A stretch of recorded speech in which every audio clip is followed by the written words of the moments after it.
तो थोड़ा सा परपट में हम पढ़ते हैं प्रभुपाद जी को।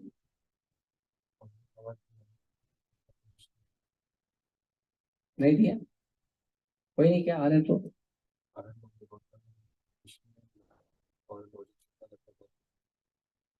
ठीक है, आ रहे हैं तो बोलो, जैसे तैसे वो करें, नहीं होता स्क्रीन रिकॉर्डिंग करने में। तो हम पढ़ेंगे purport. The completely bewildered material civilization is wrongly directed towards the fulfillment of desires and sense gratification. In such civilization, in all spheres of life, the ultimate end is sense gratification. In politics, social service, altruism, philanthropy, and ultimately in religion or even in salvation. The very same tint of sense gratification is ever increasingly predominant. In the political field of leaders of men fight with one another to fulfill their personal sense gratification. The voters adore the so-called leaders only when they promise sense gratification. As soon as the voters are dissatisfied in their own sense gratification, they dethrone the leaders. The leaders must always disappoint the voters by not satisfying their senses. The same is applicable in all other fields. No one is serious about the problems of life. Even those who are on the path of salvation desire to become one with absolute truth and desire to commit spiritual suicide for sense gratification.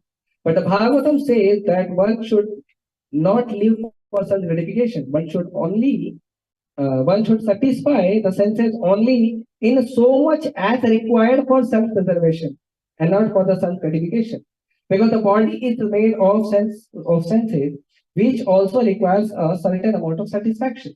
There are regulative directions for satisfaction of such senses, but the senses are not meant for unrestricted enjoyment. For example, marriage or combination of man with a woman is necessary for progeny, but it is not meant for sense enjoyment. In the absence of voluntary restraint, there is a propaganda for family planning. But foolish men do not know that the family planning is automatically executed as soon as there is search after the absolute truth. Seekers of the absolute truth are never allured by unnecessary engagements in sense gratification because the serious students seeking the absolute truth are always overwhelmed with the work of researching the truth. In every sphere of life, therefore, the ultimate end must be seeking after the absolute truth. And that sort of engagement will make one happy because he will be less engaged in a variety of sense gratification. And what that absolute truth is explained as follows. ओम अज्ञातिमरन्धस्य ज्ञानाञ्जनशलाकया चक्षुरुन्मिलितं येन तस्मै श्रीगुरवे नमः। श्रीचैतन्यमनोभीष्टं स्थापितं येन भूतले स्वयं रूप कदा मह्यं ददाति स्वपदान्तिकं। वन्देऽहं श्रीगुरुः श्रीयुतापदकमलं श्रीगुरुन् वैष्णवांश। श्रीरूपं सागजातं सहगणरघुनाथान्वितं तं सजीवं साद्वैतं सावधूतं परिजनसहितं कृष्णचैतन्यदेवं श्रीराधा कृष्णपादान् सहगण ललिता श्रीविशाखान्वितांश।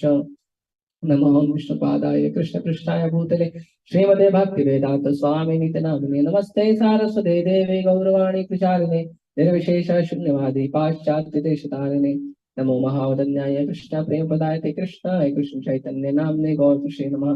हे कृष्ण करुणा सिंधु दीन बंधु जगतपते गोपेश गोपिका कांत राधा कांता नमस्तुते तप्त कांचन गौरांगी राधे वृंदावनेश्वरी वृषभानुसुते देवी प्रणमामि हरिप्रिये वाञ्छाकल्पतरुभ्यश्च कृपा सिन्धुभ्येव च पतितानां पावनेभ्यो वैष्णवेभ्यो नमो नमः। जय श्री कृष्ण चैतन्य प्रभु नित्यानंद श्री अद्वैत गदाधर शिवासादि गौर भक्तवृंद। हरे कृष्णा कृष्णा कृष्णा हरे हरे हरे राम राम राम हरे।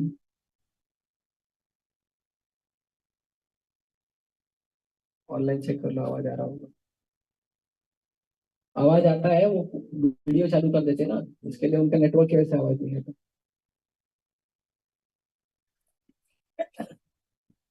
तो जब भगवान कृष्ण हमारे आंखों से ओझल हुए थे, आंखों से ओझल ये शब्द बहुत इंपॉर्टेंट है। इसको इंग्लिश में बोलते हैं डिसअपियर्ड, कि भगवान हमें दिख रहे थे अब नहीं दिख रहे हैं। मतलब इन आंखों से कृष्ण दिख रहे थे, अब इन आंखों से नहीं दिख रहे। सिर्फ इतना अंतर है। इसका मतलब नहीं है कि कृष्ण है नहीं, वो गलत भाव। कृष्ण है लेकिन अब इन आंखों से दिख नहीं रहे। तो इन आंखों से कृष्ण हमें दिखे, इसके लिए कृष्ण ने कृपा की है, शास्त्रों को दिया है। और कृष्ण कहते हैं कि शास्त्रों के अनुसार भगवान कृष्ण का जो रूप है वो आप लकड़ी से, धातु से, पत्थर से, मिट्टी से बनाइए, और उसमें आप मुझे निवेदन करेंगे तो मैं आ जाऊंगा, जिससे आप मुझे माला पहना सकते हो, कपड़े पहना सकते हो, भोग लगा सकते हो। राइट। तो जैसे कभी कभी कुछ लोग बोलते हैं कि आप तो मंदिर जाते हो पत्थर देखने के, आप मंदिर जाते हो पत्थर देखने के लिए, तो आप पत्थर देखने के लिए मंदिर जा रहे हो, तो मंदिर में तो पत्थर है, मंदिर में तो भगवान है ही नहीं, आपने भगवान को देखा है क्या? तो उत्तर ये होना चाहिए, हम मंदिर में जाते हैं पत्थर को देखते हैं, लेकिन उस पत्थर में भगवान के रूप को देखते हैं। वो जो पत्थर है वो पत्थर में किसका रूप बना है? कृष्ण का रूप बना है ना। नहीं तो आप जब भगवान के मंदिर में एंट्री मारते हैं तो गेट पे आपको मिलेंगे गरुड़ जी, तो आपको कैसे पता चला ये पत्थर गरुड़ है? थोड़ा आगे जाएंगे मिलेंगे हनुमान जी, तो आपको कैसे कैसे पता चले दूसरा पत्थर हनुमान है? हाँ, सब पत्थर है ना। गरुड़ जी पत्थर है, हनुमान जी पत्थर है, कृष्ण पत्थर है, राधा रानी पत्थर है। तो हमको कैसे पता चल रहा है कि ये जो पत्थर है ये इस पत्थर को ये बोलते हैं? उनका ओरिजिनल जो रूप है उस रूप को भगवान से निवेदन करके उस पत्थर में शेप दिया जाता है, उसको कार्विंग किया जाता है, उसको रूप दिया जाता है। तो हम लोग पत्थर देखने नहीं जाते हैं, हम उस पत्थर में जो कृष्ण का रूप बना है उसको देखने जाते हैं। इसीलिए जब हम कृष्ण को देखते हैं और कृष्ण को प्रणाम करते हैं तो हमारा भक्ति बढ़ता है। तो हम पत्थर को नहीं देखते हैं, पत्थर को प्रणाम नहीं करते, है ना। तो ये चीज हमें क्लियर होना चाहिए। तो कृष्ण जब चले गए तो एक तो उन्होंने दिया कि उनका जो अर्चा अवतार है, जो पत्थर का, मिट्टी का, लकड़ी का, धातु का जो रूप बनता है उसको अर्चा अवतार कहते हैं। भगवान 7 रूप में अवतार लेते हैं। तो 7 रूप में एक रूप है अर्चा अवतार। अर्चा अवतार मतलब जिसकी पूजा की जाती जा सकती है आप घर में रख कर, उनको अर्चा अवतार कहते हैं। तो भगवान अर्चा अवतार के रूप में एक तो अवेलेबल है, लेकिन फिर ये हुआ कि भगवान अर्चा अवतार में है तो बोल तो नहीं रहे हमसे। हालांकि भगवान बोलते हैं, भगवान शुद्ध भक्तों से बात करते हैं। जगन्नाथपुरी में अगर किसी पंडा ने भगवान को ठीक से भोग नहीं लगा तो जगन्नाथपुरी पुजारी से बात करते हैं और बोलते हैं ये आइटम ठीक नहीं है, इसको हटाओ, मेरे को दूसरा आइटम ला के दो। भगवान बोलते हैं। जगन्नाथपुरी का जो मेन पंडा है ना, आप जाके पूछो उसको, भगवान उससे बात करते हैं। क्योंकि हम शुद्ध नहीं है तो कृष्ण बात कैसे करेंगे? हमारी भी तो योग्यता होनी चाहिए ना। हमारी योग्यता नहीं है तो कृष्ण कैसे बात करेंगे? तो अर्चा अवतार में कृष्ण बात करते हैं, लेकिन फिर भी अभी हम साधारण जीव हैं, तो हमसे कैसे कृष्ण बात करेंगे? कोई तरीका होना चाहिए। तो ये प्रश्न उठाया 88,000, नैमिषारण्य में 88,000 भगवान के ऋषि भक्त जमा हुए थे, और उन्होंने बोला कि कलयुग आ रहा है और कलयुग बड़ा तेज आ रहा है, और इस कलयुग में बहुत ज्यादा अनर्थ लोगों के अंदर होगा। तो अब कृष्ण तो अपने धाम में चले गए, तो कलयुग को प्रकाशित कौन करेगा? ज्ञान से उसको प्रकाशित कौन करेगा? तो सूत गोस्वामी कहते हैं कि कलयुग को ज्ञान से प्रकाशित कौन करेगा? श्रीमद् भागवत महापुराण, ये which is not different from Krishna, जो भगवान से अलग नहीं है। भगवान, भगवान का रूप, भगवान की लीला, भगवान का माधुर्य, भगवान के ग्रंथ, भगवान के शुद्ध भक्त, इनमें से कोई भी भगवान से अलग नहीं होता। अगर आपको भगवान के शुद्ध भक्त का संग मिल गया है तो मतलब आप गारंटी समझो भगवान आपको पक्का मिलेंगे, 100% गारंटी, नो डाउट। और हम लोग तो शुद्ध भक्त के सेवक हैं, तो हम धीरे धीरे बढ़ने का प्रयास करते हैं। तो ये जो श्रीमद् भागवत महापुराण है, ये श्रीमद् भागवत महापुराण जो प्रकट हुआ कृष्ण के जाते ही इमीडिएटली प्रकट हुआ। व्यासदेव जी ने इसे इमीडिएटली लिख दिया नारद मुनि के गाइडेंस पे। नारद मुनि भगवान के शुद्ध भक्त हैं। तो उनके गाइडेंस पे लिख दिया।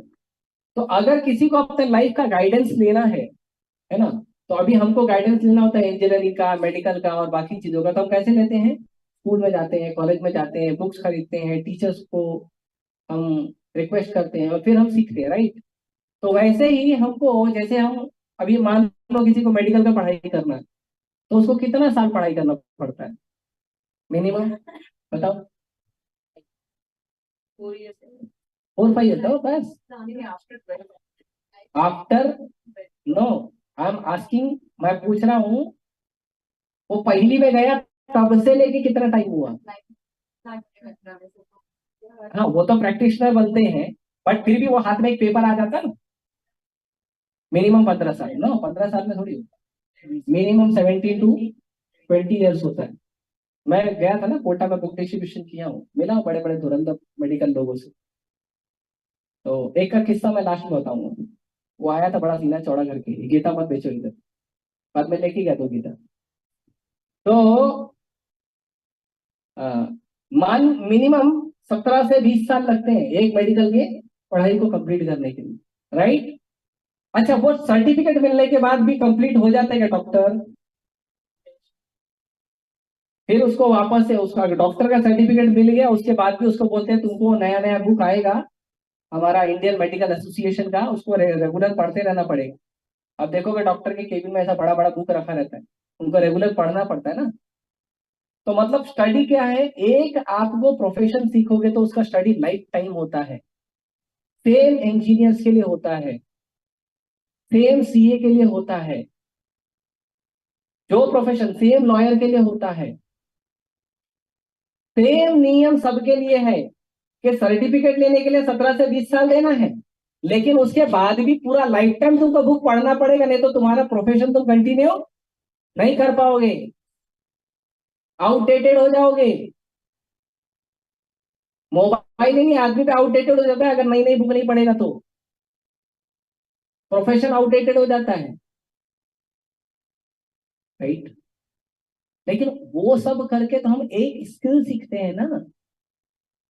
हम क्या सीखे? एक ही स्किल सीखे ना, पैसा कमाने का। हमने जीवन को सीखा। तो 15 से 20 साल हम देते हैं एक स्किल सीखने को, जिसके वजह से हमारे जीवन में कुछ रुपया आएगा, कुछ सुविधा आएगी। लेकिन वो रुपया और सुविधा लेकर जो हमको जीवन जीना है, वो जीवन कब सीखेंगे? जीवन भी तो सीखना पड़ेगा ना। आपको बता दिया कि आप मान लो एक सब्जी बनाना, सब माताएं हैं तो सब्जी यदि उदाहरण है, इससे अच्छा समझ जाएगा, है ना? माताएं ज्यादा है, बच्चे लोग भी। मान लो किसी को सब्जी बनाना है, तो उसने सीख लिया कि सब्जी को कटिंग कैसे करना है, बाजार से कैसे लाना है, कैसे छीलना है ना?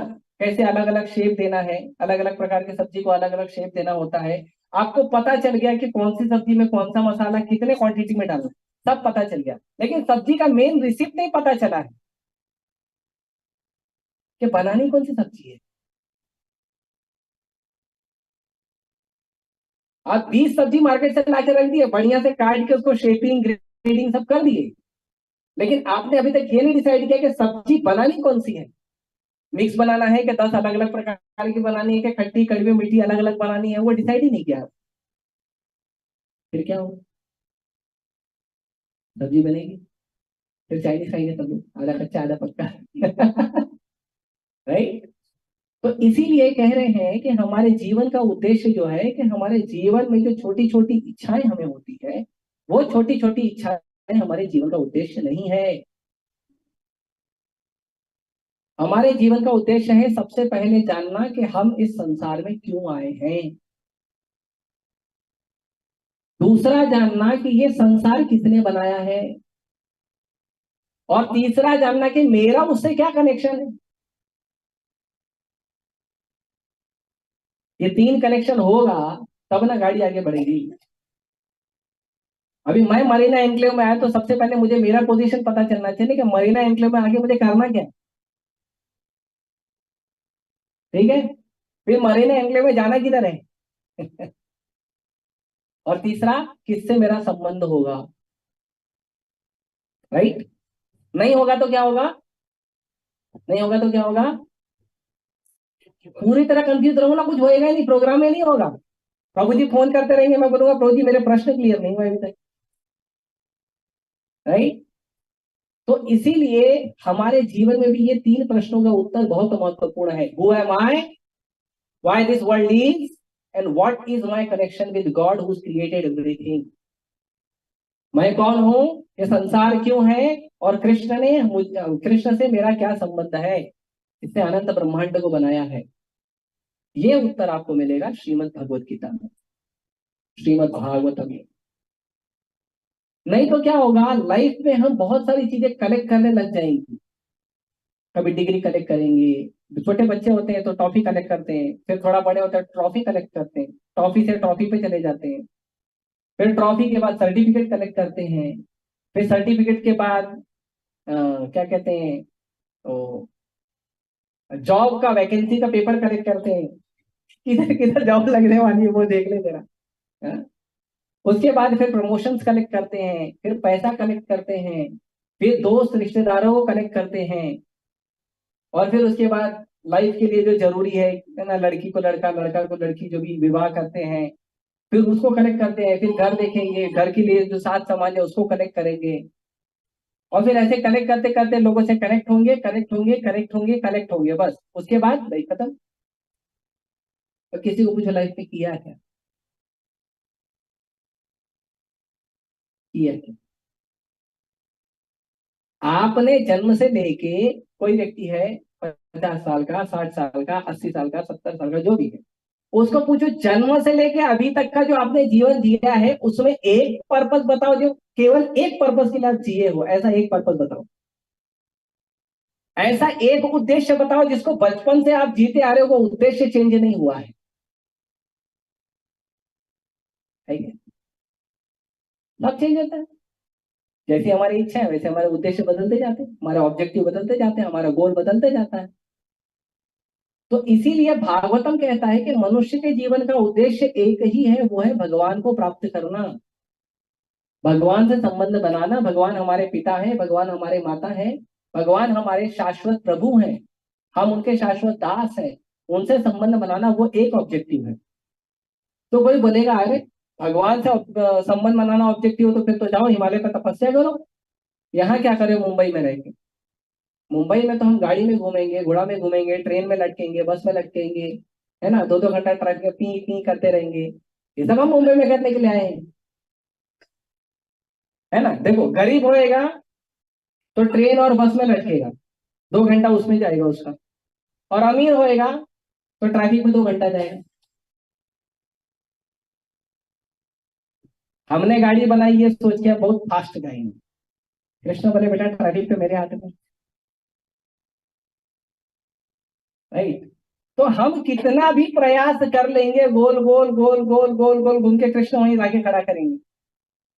What is the purpose of your life? आपके जीवन का उद्देश्य है क्या, ये बताइए।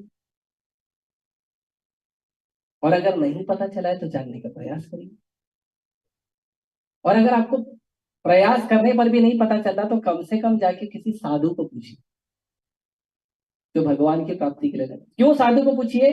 क्योंकि जिन चीजों को जमा करने के लिए दुनिया बहुत मेहनत कर रही है, बहुत मेहनत कर रही है, वो सारी चीजें साधु छोड़ के चुपचाप हरे कृष्णा कृष्णा कृष्णा हरे हरे, हरे राम राम राम हरे हरे जप कर रहा। जनरली मैं लोगों से जब मिलता हूँ ना तो मैं ऐसे ही बात करता हूँ, हम साधु हैं, गीता का प्रचार करते हैं, ऐसे ही बात करते हैं। तो कभी कभी क्या है, कॉलेज में हम लोग जाते हैं लेक्चर वगैरह दे रहे हैं, तो वो लोग बोलते हैं थोड़ा आपके बारे में बताना है, थोड़ा हमको इंट्रोडक्शन दे। हम दे देते हैं, ठीक है इतना इतना पढ़ाई किया, ये सब किया, ऐसा ऐसा है। तो जब वो लोग पढ़ते हैं तो पढ़ने के बाद वो लोग बेचारे टेंशन में आते हैं कि जब इसने इतना सब पढ़ाई किया तो छोड़ा क्यों? पढ़ाई किया, नौकरी किया, वर्क एक्सपीरियंस लिया, सब लिया, तो छोड़ा क्यों? क्योंकि जीवन का पर्पस पता चला है। तो कोई बोलेगा प्रभु जी फिर आपकी तरह हमको भी छोड़ना पड़ेगा, और माताओं को तो अलाउड नहीं है ब्रह्मचारी पद, है ना? दिल छोटा ना करिए, आपके लिए भी दूसरी सुविधा अवेलेबल है। तो कोई बोलेगा भाई हम तो आपकी तरह बाबा नहीं बन सकते, सौभाग्य प्रभु बोलेंगे मैं तो विवाह कर लिया हूँ, जाऊंगा तो माता जी खबर लेंगे भाई किधर है है ना, लेंगे ना, जरूर लेंगे, आपका अधिकार है तो टेंशन होगा ना, तो आपकी तरह तो नहीं बन सकते, तो हमारी तरह मत बनिए। ये श्लोक में कह रहे हैं अच्छा खाओ, अच्छा जीवन जियो, अच्छा खाना खाओ, अच्छे कपड़े पहनो, best of the food, best of the cloth, best of the living, सब जीवन में फर्स्ट क्लास रखिए आप। आपके जीवन में कोई भी चीज जो है ना सेकंड क्लास थर्ड क्लास मत रखिए, आपके सुविधा के अनुसार भगवान की कृपा के अनुसार जो प्राप्त होता है वो सब फर्स्ट क्लास रखिए आप। वो करने के लिए मना नहीं किया जा रहा है, मना किया जा रहा है कि केवल उसको करते करते जिंदगी खत्म मत करिए, जीवन का एक उद्देश्य रखिए, कृष्ण को प्राप्त करना है, भगवान को प्राप्त करना है। तो हम अपने लाइफ में हर चीज को इम्प्रूवमेंट करने के लिए टाइम देते हैं, रिश्तेदारों को इम्प्रूवमेंट करने के लिए टाइम देते हैं, दोस्तों का, हमारी दोस्ती को इम्प्रूवमेंट करने के लिए टाइम देते हैं, घर परिवार के लोगों को टाइम देते हैं कि घर परिवार से संबंध हमारा अच्छा इम्प्रूव हो। फिर हम टाइम देते हैं कि हमारा जो इन्वेस्टमेंट है वो इम्प्रूव हो, हमारा बिजनेस है वो इम्प्रूव हो, हमारा नौकरी है वो इम्प्रूव हो, बच्चे टाइम देते हैं हमारा पढ़ाई इम्प्रूव हो। राइट, तो हर चीज को हम समय देते हैं ना कि हमारा इन्वेस्टमेंट यहाँ पे होगा, इसमें इन्वेस्टमेंट में ग्रोथ होगा, हमने इतना उसमें निवेश किया है, इतना इन्वेस्टमेंट किया है, उसके अंदर इतना फायदा होगा, इतना ग्रोथ होगा, हर चीज में तो डालते हैं हम लोग, है ना। आपका ग्रोथ कब होगा? रिश्तेदारों का ग्रोथ हो गया, दोस्तों का मित्रों का ग्रोथ हो गया, घर परिवार का ग्रोथ हो गया, आपकी धन संपत्ति का ग्रोथ हो गया, आपकी पढ़ाई लिखाई का ग्रोथ हो गया, आपके बिजनेस का ग्रोथ हो गया, नौकरी का ग्रोथ हो गया, आपका कब होगा?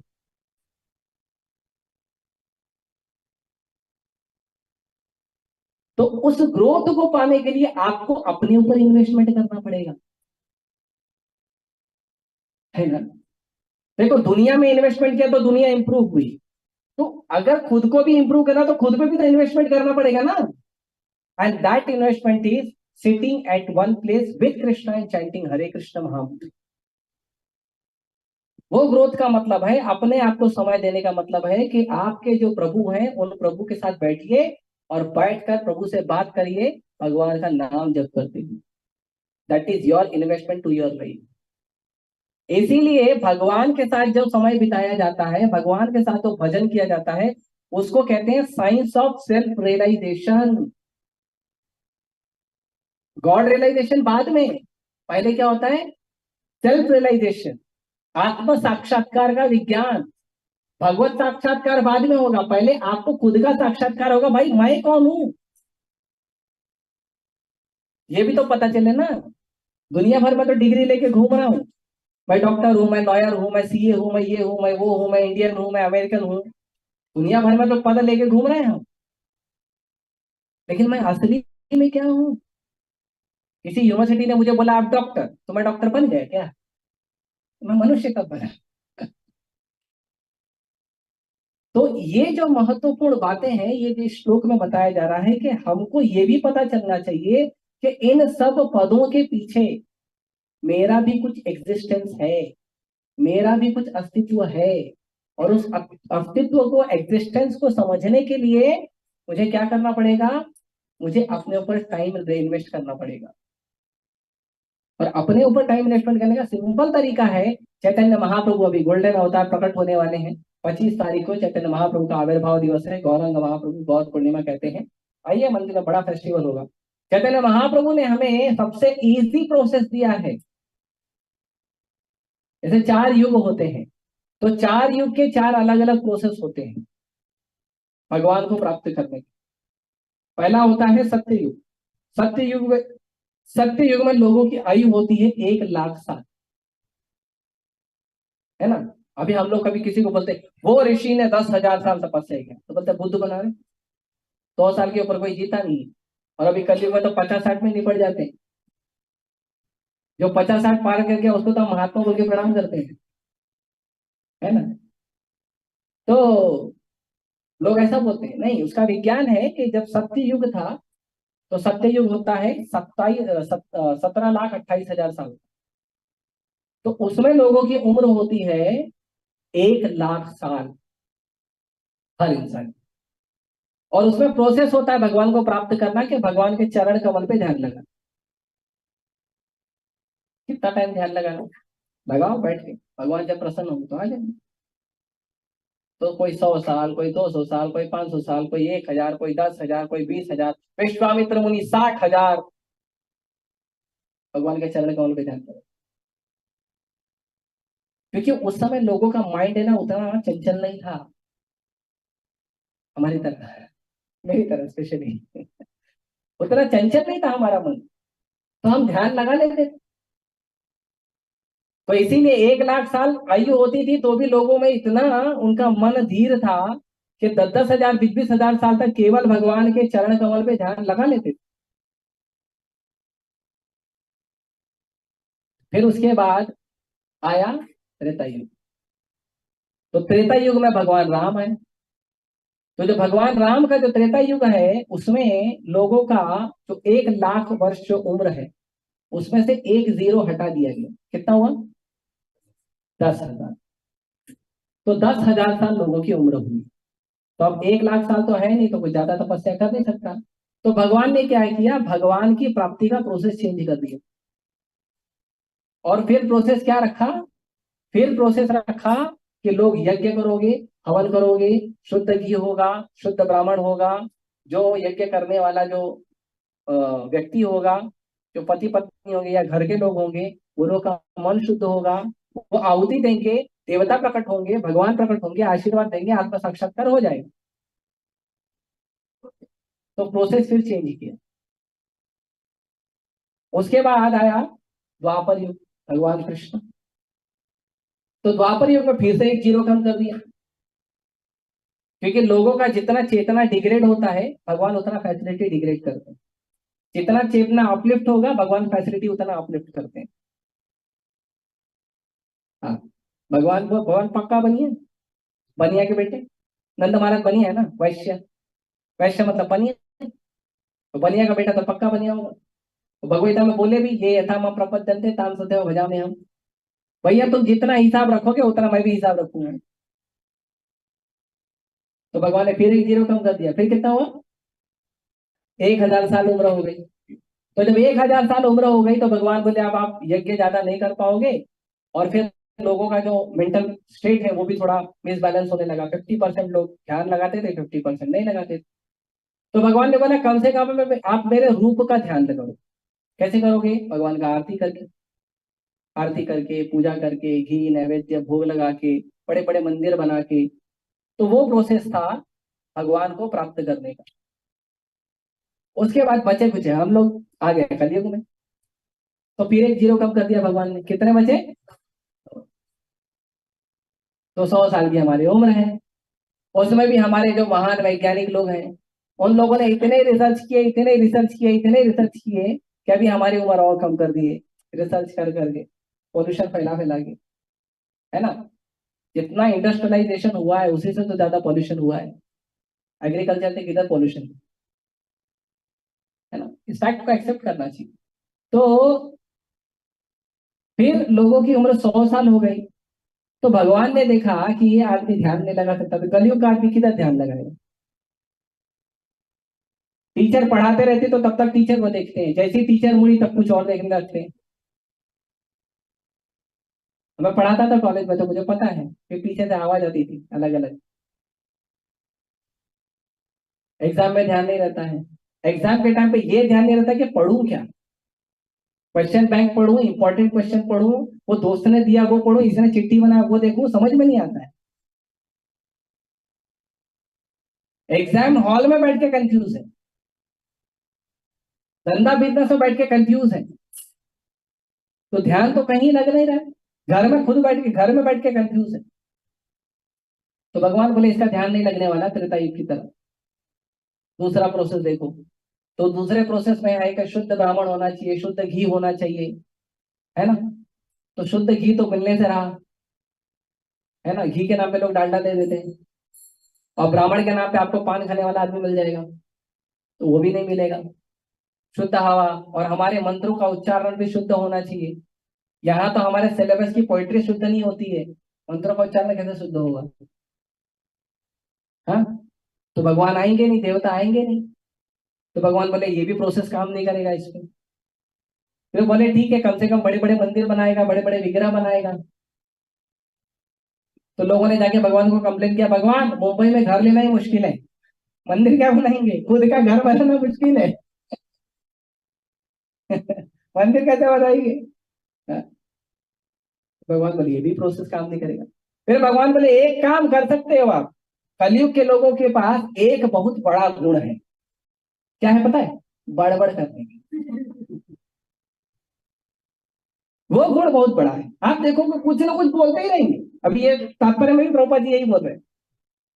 दिन रात हम लोग चर्चा करते हैं, कभी क्रिकेट का, कभी सोसाइटी का, कभी सोशियोलॉजी का, कभी शेयर मार्केट मार्केट का, कभी बिजनेस का, कभी किसी का निंदा करते हैं, किसी का तारीफ करते हैं। दिन रात हम लोग बड़बड़ बड़बड़ बड़बड़ करते रहते हैं। भगवान बोले ये काम इसका अच्छा। तो क्या करना है, इसकी बड़बड़ के काम को थोड़ा सा चेंज करना है। तो जो मुंह चलाने का, जो जीभ चलाने का काम है, उस जीभ पर उस मुंह में हरे कृष्ण महामंत्र जप करिए बस। हरे कृष्णा कृष्णा कृष्णा हरे हरे, हरे राम राम राम हरे। बस फर्स्ट क्लास, ये जप करो। और चैतन्य महाप्रभु कहते हैं नाम नामकार बहुधा निज सर्वशक्ति भी। भगवान कृष्ण ने अपने नाम में अपनी पूरी ताकत डाल दी है, पूरी शक्ति डाल दी है। अलग से कृष्ण को बुलाने की जरूरत नहीं, बस नाम जप करो बस। या तो आप कृष्ण तक पहुंचोगे, या तो कृष्ण आपके पास आ जाएंगे, इतना पावर है नाम में। अभिनत्वम नाम नामिना, कृष्ण का नाम कैसा है, कृष्ण से अलग नहीं है। तो नाम जप करिए, ग्रंथों को पढ़िए। ग्रंथों को पढ़ के हमको पता चलेगा कि हम कौन है, हमारा जीवन कैसा होना चाहिए। बताता हूं। तो ये बहुत महत्वपूर्ण हमारे जीवन में हमें समझना चाहिए कि जो हरे कृष्ण महामंत्र है, वो जप करना बहुत महत्वपूर्ण है। और भगवान ने बोला कि इसको ये चीज आती, यही काम दे दो इसको। और इसीलिए तुलसीदास जी ने कहा है कलयुग का केवल नाम आधारा। कलयुग क्या है? केवल नाम का आधार है। कलयुग में और कोई प्रोसेस काम नहीं करेगा। नाम जप करिए, भगवान ने जो ज्ञान दिया उसको पढ़िए, भगवान भगवान का नाम जप करिए। कलयुग में सारे वेद पुराण पहले तो अवेलेबल नहीं है, और दूसरा उसको पढ़ने के लिए इतनी हाई क्लास की योग्यता चाहिए कि कलयुग के ब्राह्मण भी उसको पढ़ने की योग्य नहीं है। इसीलिए कलयुग के लिए भगवान ने ऐसा ग्रंथ लिखा जो एक ग्रंथ में आपको सब कुछ मिल जाएगा। भगवत गीता भागवतम, बस फर्स्ट क्लास। अलग से कोई वेद पुराण पढ़ने की आवश्यकता नहीं है इसके अंदर। इसके लिए इसको कहते हैं भागवत महापुराण। ये महापुराण, ये साधारण पुराण नहीं है। इसके अंदर सारा वेद पुराण सब कुछ आ गया। तो ये दो चीज करना है।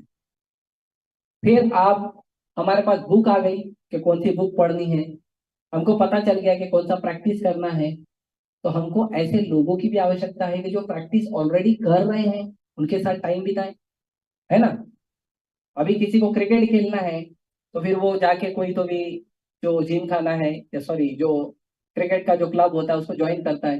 भाई जहाँ चार लोग क्रिकेट खेलेंगे वहां मैं भी सीख लूंगा, है ना। किसी को अगर लॉ का प्रैक्टिस करना है, तो वो जाता है ऐसी जगह पे, किसी छोटे मोटे कोर्ट में जाता है जहाँ पे चार वक्त प्रैक्टिस करते हैं, मैं भी कर लूंगा। किसी को दारू पीना है, तो अकेले पीने में मजा नहीं आता है। ऐसा मेरे मित्रों ने बताया, मैंने कभी ट्राई नहीं किया है। अकेले पीने में आता नहीं मजा, तो क्या करना चाहिए? हाँ, जहाँ चार यार, तो जहाँ चार दोस्त आ गए तो चलो, है ना।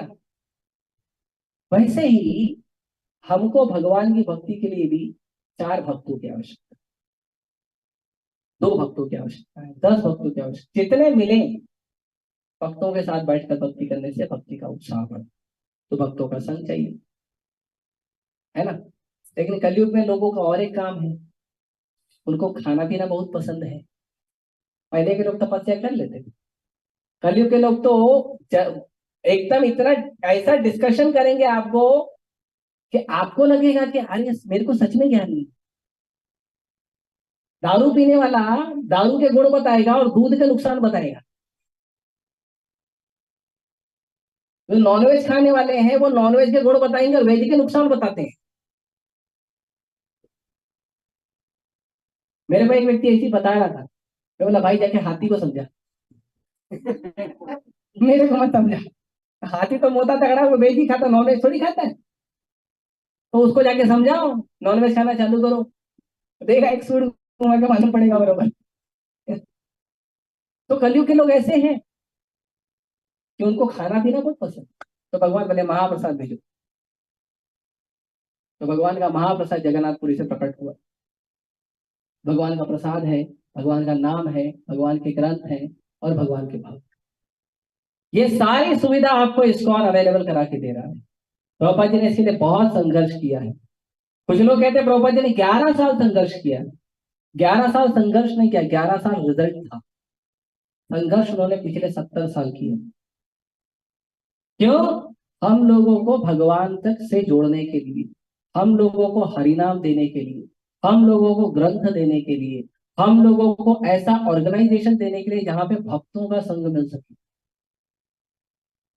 इसीलिए हमको क्या करना चाहिए, इसीलिए हमको पूरा ध्यान रखना चाहिए कि हम अपने जीवन के उद्देश्य को समझें, और वो है भगवान को जानना, अपने आप को जानना, भगवान से जुड़ना और भगवान के धाम जाना। ये हमारा ओरिजिनल पर्पस है। बाकी जितने भी पर्पस है वो गलत नहीं है, बिल्कुल गलत नहीं है। जैसे मुझे यहाँ आना है तो अंधेरी से अगर मैं मालाड के लिए ट्रेन पकड़ता हूँ, तो अंधेरी से जब मैं चढ़ूंगा तो अंधेरी के बाद क्या आएगा, जोगेश्वरी, फिर आएगा राम मंदिर, फिर आएगा गोरेगांव, फिर आएगा मालाड, राइट। तो अगर मैं अंधेरी में चढ़ा हूं तो जोगेश्वरी में नहीं उतरना है, वो भी स्टेशन है लेकिन उधर उतरना है, क्योंकि वो स्टेशन है लेकिन डेस्टिनेशन नहीं है। तो हमारे लाइफ में हमको ये चीज समझना चाहिए कि हमारे लाइफ में जो बहुत सारी चीजों को हमने ऑब्जेक्टिव गोल बना के रखा है ना, वो स्टेशन है, डेस्टिनेशन नहीं है। डेस्टिनेशन है कृष्ण भक्ति, डेस्टिनेशन है भगवान को प्राप्त करना, वो डेस्टिनेशन है। बाकी सब स्टेशन है। पढ़ाई पूरा हो गया, विवाह कर लो, विवाह पूरा हो गया, संतान उत्पत्ति कर लो, संतान उत्पत्ति कर लो, संतान की पढ़ाई का ध्यान रखो, फिर उसके बाद बिजनेस बढ़ाओ, गाड़ी बंगला खरीदो। ये सब क्या है, स्टेशन है, लेकिन डेस्टिनेशन है कृष्ण भक्ति। ठीक है, तो ये छोटा सा जो भाव है इस श्लोक में, हमारा रोज का जो क्लास चलता है मैं सोचा उसी को कंटिन्यू करूँ तो अच्छा रहेगा। तो ये छोटा सा जो भाव है, मैं थोड़ा सा प्रयास किया समझाने का, और इसमें मेरे एक भी शब्द नहीं है, आप लोग ने सुना, मैंने तात्पर्य पढ़ा, उसी के ऊपर थोड़ा एग्जाम्पल जोड़ के बता दिया। ठीक है, जैसे प्रभुपाद जी का बड़ा कृपा है हम लोगों के ऊपर, और हम लोग को प्रभुपाद जी का आभारी होना चाहिए। ठीक है, तो बहुत बहुत धन्यवाद आप लोग का। हरे कृष्णा कृष्णा कृष्णा हरे हरे, हरे राम राम राम हरे। किसी भक्त का कोई प्रश्न है यहाँ पे, राधा नाम के अलावा?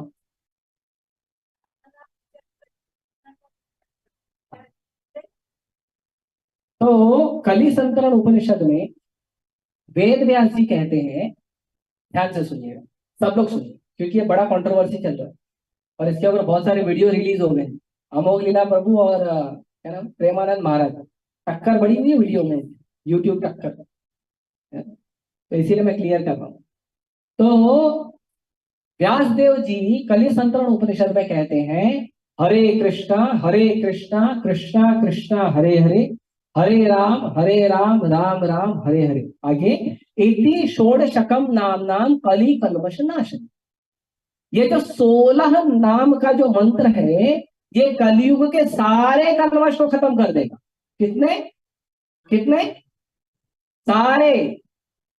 कौन से कलर के, कौन से टाइप के, कौन से डेंसिटी के, कौन से कैपेसिटी के, सब खत्म कर देगा। पहला। तो कोई बोलेगा नहीं भगवान के दूसरे नाम जप करने में प्रॉब्लम क्या है? तो वेदव्यास जी का आगे कहते हैं, नातः परतरोपाय सर्व वेदेषु दृश्यते, कि इसके ऊपर कोई दूसरा उपाय मैं वेदों में नहीं देखा। इसके ऊपर दूसरा उपाय मैंने वेदों में नहीं देखा। अब जो लिख रहा है वेद पुराण को, वो कह रहा है कि हरे कृष्ण महामंत्र के अलावा दूसरा उपाय नहीं है। और रही बात श्रीमती राधा रानी की, श्रीमती सीता देवी की, तो माँ, माँ को बच्चा कैसे छोड़ेगा बताओ? बच्चा माँ को छोड़ेगा? एक बार पिताजी के पास थोड़ा बाद में जाएगा, लेकिन माँ के पास पहले ही जाएगा, क्योंकि जब टंकी भरेगी तब ना जाएगा पिताजी के पास, टंकी तो माँ भरेगी। तो राधा रानी जो है उनका नाम है हरा। आध्यात्मिक जगत में गोलोक वृंदावन में राधा रानी का एक नाम है हरा। तो राधा रानी को हरे कहते हैं। तो हरे कृष्ण महामंत्र में ऑलरेडी राधा रानी का नाम ले लिया गया है। तो जब हम हरे कृष्ण बोलते हैं तो उसका मतलब है राधा कृष्ण। जब हम हरे राम बोलते हैं तो उसका मतलब है सीता राम। तो आप हरे कृष्ण महामंत्र में ऑलरेडी राधा कृष्ण और सीता नाम का नाम ले रहे हो, अलग से लेने की आवश्यकता नहीं है, आपकी इच्छा तो ले लो, मना भी नहीं, लेकिन अलग से आवश्यकता नहीं है। कोई व्यक्ति पूरा प्लेट महाराज भोग थाली लेकर बैठ के खा रहा, महाराज भोग थाली है ना, उसमें होते हैं 20 25 50 आइटम जो भी, वो खा रहे हैं। अब आप उसको लाके दो, बड़ा पाव खाएगा। तो भगवान के सभी नामों में बहुत सारी शक्तियां हैं, लेकिन वेद व्यास जी कहते हैं कि हरे कृष्ण महामंत्र के ऊपर दूसरा उपाय अवेलेबल नहीं है। और वो किसके लिए? वो कलयुग के लिए। तो कलयुग में है ना हम लोग। तो अभी तो मेडिकल में आप जाओगे तो बहुत सारी दवाएं अवेलेबल है, काली पीली नीली गुलाबी मिक्स कलर, है ना, बहुत सारी दवाएं अवेलेबल है। आपको कौन सी दवा खानी? काली वाली, पीली वाली, गुलाबी वाली, कौन सी खानी? हाँ, रोग कौन सा रोग है? तो फिर कौन सा रोग है पूछोगे तो वो फिर पूरा एक ड्रॉर खोल देगा, उसमें भी अलग अलग कलर की है। कैप्सूल खाना है, क्या आपको लिक्विड लेना है, क्या लेना है? डॉक्टर ने लिखा है वो। करेक्ट। मेडिकल स्टोर में कम से कम 1 करोड़ प्रकार की दवाइयां होती है। या छोटा है तो 1 लाख, या उससे छोटा है तो 10,000 15,000 तो होती ही है। हम कौन सी दवा लेंगे? और हमको पता क्या है कि कौन सा दवा काम करेगा? हम पिंक ले लेंगे, पता चला दूसरे दिन लूज मोशन हो जाएगा। दवा लेना था सर दर्द का, हो गया लूज मोशन, डबल सर दर्द हो जाएगा। तो हमको क्या करना चाहिए? डॉक्टर से बात करनी। और हमारे डॉक्टर हैं गुरु। और सारे गुरुओं के गुरु कौन है? वेद व्यास जी। इसके लिए गुरु जिस आसन पर बैठते हैं उसको बोलते हैं व्यास आसन। तो सारे गुरुओं के गुरु कौन है? वेद व्यास जी। और वेद व्यास जी जो परम गुरु हैं वो जब कह रहे हैं कि केवल हरे कृष्ण महामंत्र जप करो, दूसरा उपकार दूसरे मंत्रों की जरूरत नहीं है, तो नहीं है। लेकिन अगर कोई बोलता है नहीं मैं अलग से कृष्ण कृष्ण जप करूंगा, मैं अलग से श्याम श्याम करूंगा, मैं अलग से राधा राधा करूंगा, हम मना नहीं करते, लेकिन आवश्यकता नहीं, आवश्यकता बिल्कुल नहीं। ठीक है, तो आपके लिए दोनों ऑप्शन अवेलेबल। ठीक है, अपना पुत्र समझ के माफ करिए, कुछ गलत बोल दिए। और किसी का कोई प्रश्न ऑनलाइन है? कोई धोनी भैया कोई है इधर? यस, पता। अलग है। Yes, good question. तो भगवत गीता जो है, भगवत गीता में भगवान कृष्ण ने हमारे लिए इंस्ट्रक्शंस दिए हैं, हमारे लिए नॉलेज दिया है कि हम कौन हैं, हमें कैसे जीवन जीना चाहिए, हमारे जीवन में कर्म का क्या नियम है, ध्यान का क्या नियम है, ज्ञान का क्या नियम है, खाने का क्या नियम है, सोने का क्या नियम है, बात करने का क्या नियम है। ये सब भगवान ने पूरा एकदम डिटेल बताया है भगवत गीता में। और फिर भगवान ने बताया कि ये सब करते हुए मुझे प्राप्त करने का सबसे आसान और बेस्ट तरीका क्या है, ये भगवान ने भगवत गीता में बताया। तो मतलब भगवत गीता में पूरा जो अंडरस्टैंडिंग है वो किसके लिए है? भगवान ने जीवों के लिए बताया है कि जीवों को कैसे ज्ञान ध्यान कर्म भक्ति करते हुए भगवान तक पहुंचना है, वो भगवान ने गीता में बताया। और भागवतम में बताया गया है भगवान के बारे में। तो भगवत गीता को कहते हैं प्राइमरी स्टडी, जिससे एटलीस्ट हमको ये पता चले कि हम कौन हैं। फिर भागवतम में है सेकेंडरी स्टडी, इससे पता चलता है भगवान कौन है। दो चीज हो गया। अब तीसरा है कनेक्शन, मेरा और भगवान का कनेक्शन। तो उसके लिए है पीएचडी स्टडी, उसको बोलते हैं श्री चैतन्य चरितामृत। भगवान चैतन्य महाप्रभु का अपने भक्तों के साथ जो लीला है, अपने भक्तों के साथ जो डीलिंग है, तो भगवान का भक्तों से डीलिंग, भक्तों का भक्तों से डीलिंग, वो उसके अंदर बताया गया है। तो भगवत गीता में हमारे बारे में बताया गया है, भागवतम में भगवान के बारे में बताया गया। लेकिन प्रभुपाद जी इतने मास्टर क्लास पर्सनालिटी है कि आप गीता पढ़ोगे तो उसमें तात्पर्य भागवतम से दिया हुआ है, और भागवतम पढ़ोगे तो उसमें तात्पर्य गीता से दिया हुआ है, तो दोनों एक साथ हो जाएगा आपका। लेकिन फिर भी दोनों अगर पढ़ोगे तो आपको ज्यादा अंडरस्टैंडिंग होगा, ज्यादा आनंद आएगा। यदि अभी भागवतम जो है वो 18,000 श्लोकों का संचय है, तो भक्तों को ये होता है कि प्रभु जी ठीक है गीता 700 श्लोक का है, अब उसके बाद 18,000 तो बड़ा लेवल हो गया ना। गेम में होता है ना, एक लेवल पर दूसरा लेवल ज्यादा बड़ा हो गया, 700 की जगह कम से कम 1,000 कर दो, डायरेक्ट 18,000 कैसे करेंगे, है ना। तो उसके लिए दयालु प्रभुपाद जी ने क्या किया, श्रीमद् भागवतम के दशम स्कंद को कृष्णा बुक के रूप में उन्होंने चेंज कर दिया। तो अगर आपको भागवतम और गीता साथ में पढ़ना है तो आप भगवत गीता और कृष्णा बुक साथ में पढ़िए। कृष्णा बुक है ऊपर लिखा है, भागवतम और कृष्णा बुक साथ में पढ़िए, तो आपका भगवत गीता भी हो जाएगा, कृष्णा बुक भी भागवतम भी हो जाएगा। और फिर आपको भागवतम का टेस्ट लग गया तो और फिर पढ़िए, first canto, second canto, third canto पढ़िए, ये कृष्णा बुक है ना।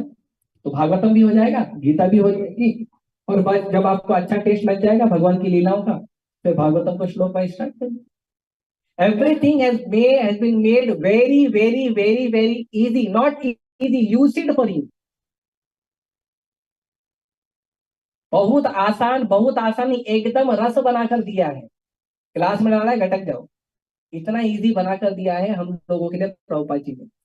रात रात भर जागते थे प्रभुपाद जी, रात एवरी नाइट 12 बजे से लेकर सुबह 4 बजे तक प्रभुपाद जी जागते थे, ट्रांसलेशन करते थे पुस्तकों का, क्योंकि 11 साल में 18,000 श्लोकों को ट्रांसलेट करना खाने की बात नहीं है।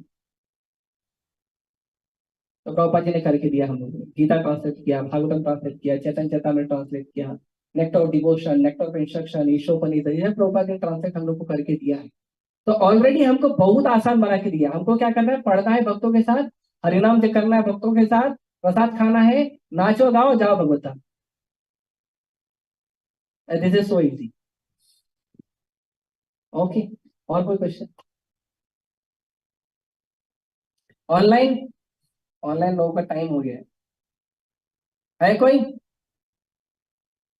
एक मिनट,